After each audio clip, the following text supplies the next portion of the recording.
When we discuss about a particular, all the time we have to relate that topic to the UPSC, how a question can be asked. For example, take before going to discuss about Marxian theory, I discuss all the important national policies and welfare schemes meant for vulnerable sections of India. Hello everyone. So today we have with us Professor Ganesh Chintha, who was former head of Department of Sociology in the Usmania University. Then he was former principal of the University College of Arts and Social Sciences. He has been teaching PG Sociology students for almost 35 years. And now he has been helping UPSC aspirants also since 25 years. So we have him with us today. We'll ask many questions related to sociology and why sociology is the best optional or one of the best options for UPSC CSE. So we'll take insights from him to know why sociology is one of the most popular subjects for the UPSC CSE. Hello, sir. Hi. So consider a student wants to take sociology optional. What kind of help can he expect or she expect from you? Yeah, number one, student with any kind of academic background can opt sociology as an optional subject for civil services mains examination. And if at all any student wish to take sociology as an optional, I have my own teaching methodology which I am practicing for the past more than 3 decades.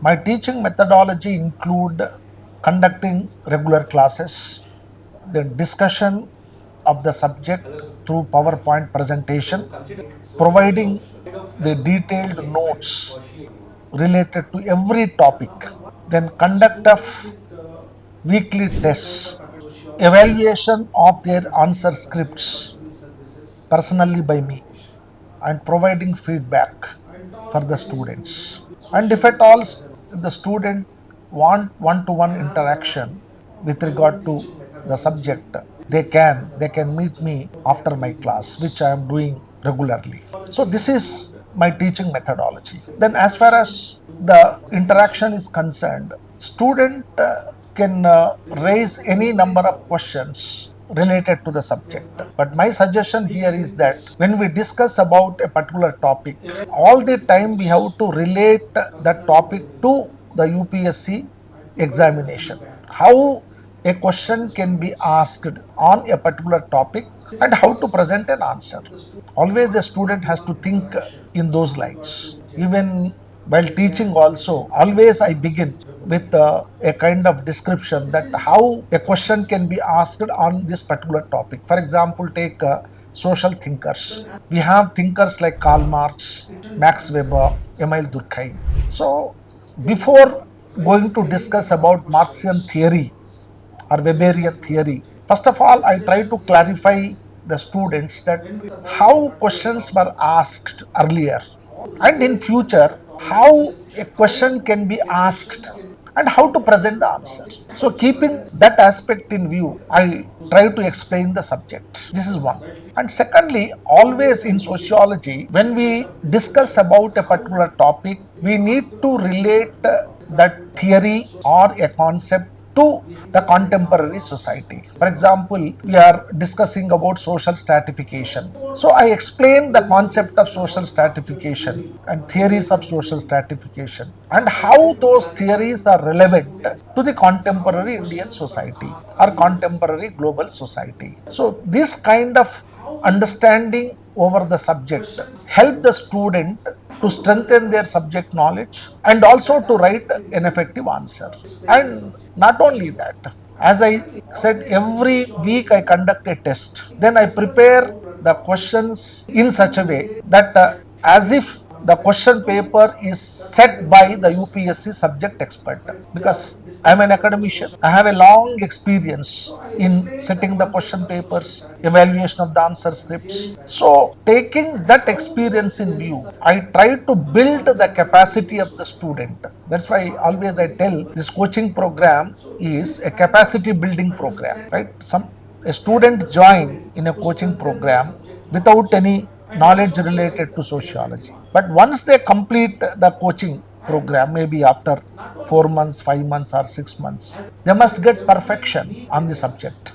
That's what I will do. So therefore, a student get every help from me, and that's what I am doing for the past 25 years. It is not a new phenomena for me. So therefore, those who wish to take sociology as an optional, they can attend the classes regularly. They can participate in the discussion and take the tests, which is again very important.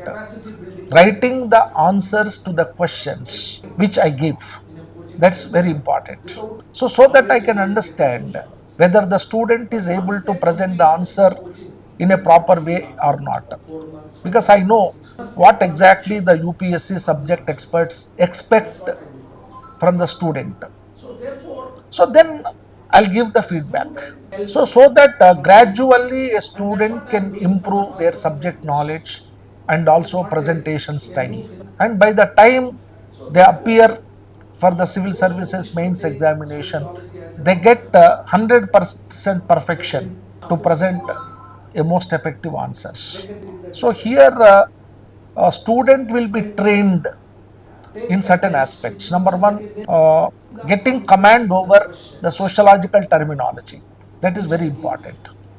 And understanding the concepts that are used in sociology. Then understanding the theories related to the various systems of human society, like theories related to social stratification, theories related to economic system, theories related to power and politics, theories related to religion, theories related to social change.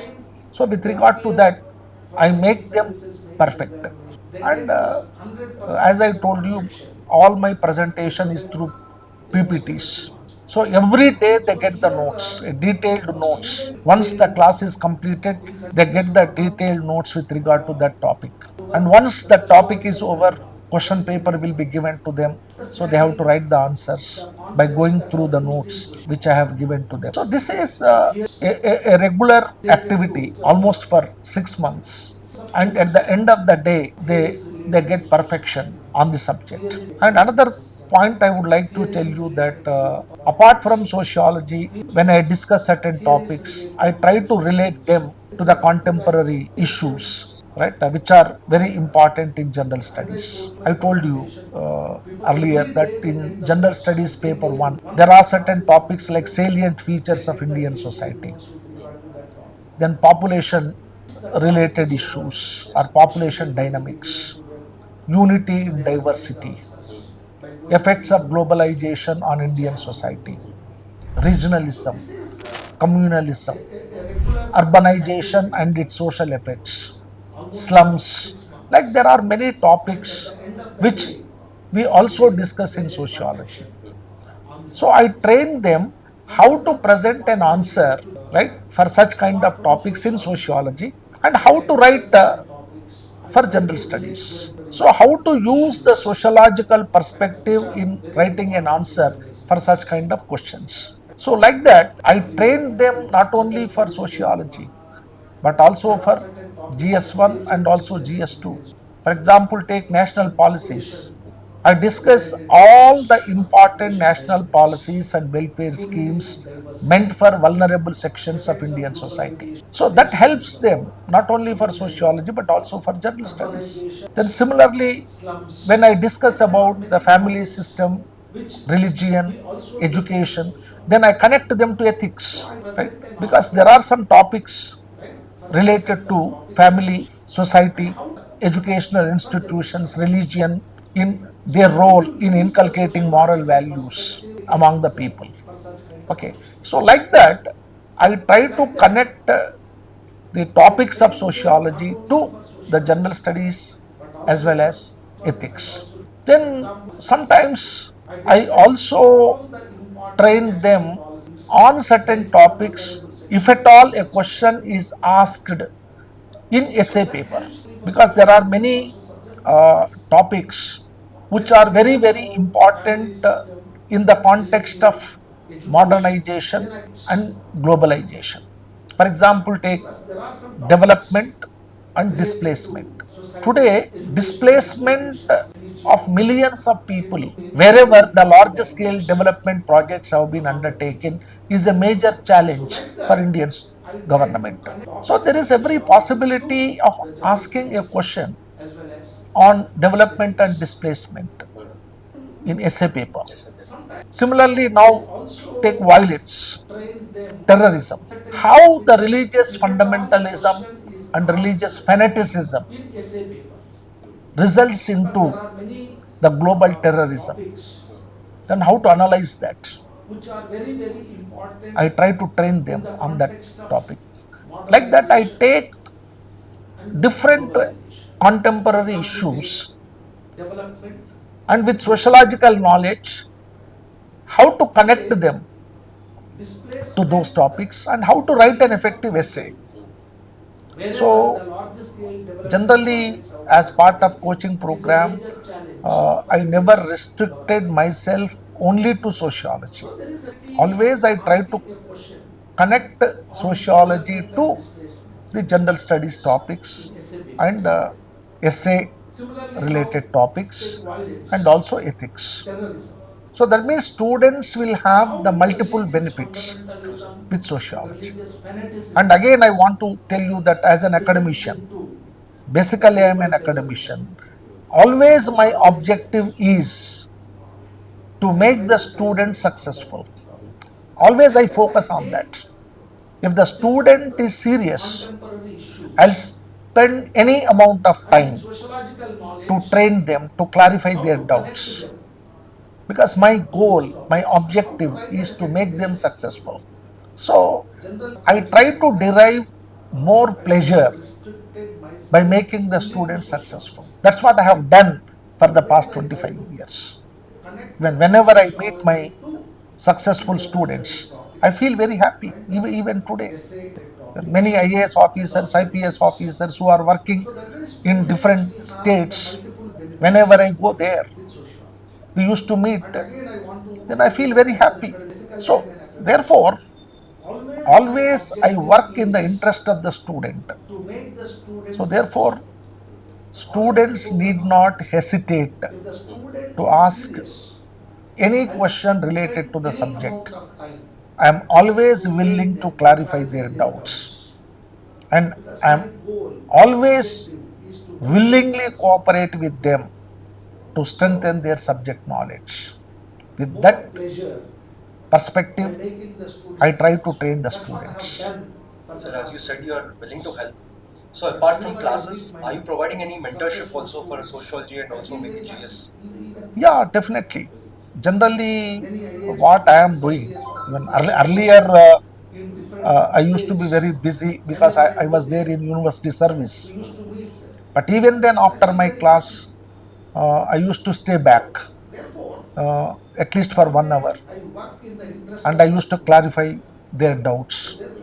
And sometimes students used to come to university to meet me. And I don't want to tell the names, but many students, many successful students, every day they used to come to me in the evening because normally after 6 I will be free. So they used to come to university to clarify their doubts, to discuss. And we used to discuss hours together. And most of them, they are successful. Now they are IAS and IPS officers. So now I have time. Now at Amigos, now what I am doing, by 6:30 I complete my class. And after that I am staying back. And if the student would like to discuss anything, they can come and I give time. And definitely I provide mentorship, not only for sociology, even for general studies. To the maximum extent possible, I try to help them. And I advise them which kind of books they have to read, how to prepare the notes, because for sociology we provide the notes. But apart from that, always I suggest the students to read certain standard books. Even I also prepare my PPTs based on certain standard books. Okay, like Harlambus and Halban, George Ridger, Anthony Giddens, Randall Collins, Francis Abraham. They are all the best books. And even with regard to Indian society, there are many books written by Indian scholars. But I prepare the PPTs on the basis of uh, the books which I read. But at the same time, I also encourage the students to read those books and prepare the notes of their own, because that makes them uh, perfect. So they'll get lot of perfection by reading a book and getting much more in-depth knowledge. And even I suggest them which kind of journals they have to read. In fact, for civil services examination, reading books is not sufficient. Apart from certain standard books, they have to read certain research journals. For example, take EPW, Economic and Political Weekly, which is very much useful for general studies as well as essay writing, like Yojana, Social Scientist. Like there are many research journals, even for sociology, Sociological Bulletin. And if at all that material is available with me, generally I share that information with the students. Either I share the hard copy or soft copies with the students. So, like that, always I think in such a way that how to help the student and how to benefit the student. My ultimate goal is that student must score very good marks and they have to be successful. Okay. So, therefore, definitely I'll provide the mentorship. Those who would like to clarify their doubts, they can approach me at Amigos, and I'll clarify their doubts with regard to sociology as well as general studies. So, what can a student expect from that mentorship from you, exclusively in the mentorship? The mentorship is helpful for them to improve their subject knowledge. Then, if they write the answers, I will provide the feedback by evaluating those answer scripts so that I can give some suggestions to present a most effective, logical, and scientific answer. And if at all they need any information, whatever the information they have, if they need more than that, I'll try to provide that information and clarifying their doubts. So generally, these are the things done as part of mentorship. Okay, but ultimately, strengthening their subject knowledge is very important. True. That's more important, and whatever that is required to strengthen their subject knowledge, I'll help. Okay. Thank you. Thank you so much, sir. Okay. Thank you very much. Thank you, sir. Thank you.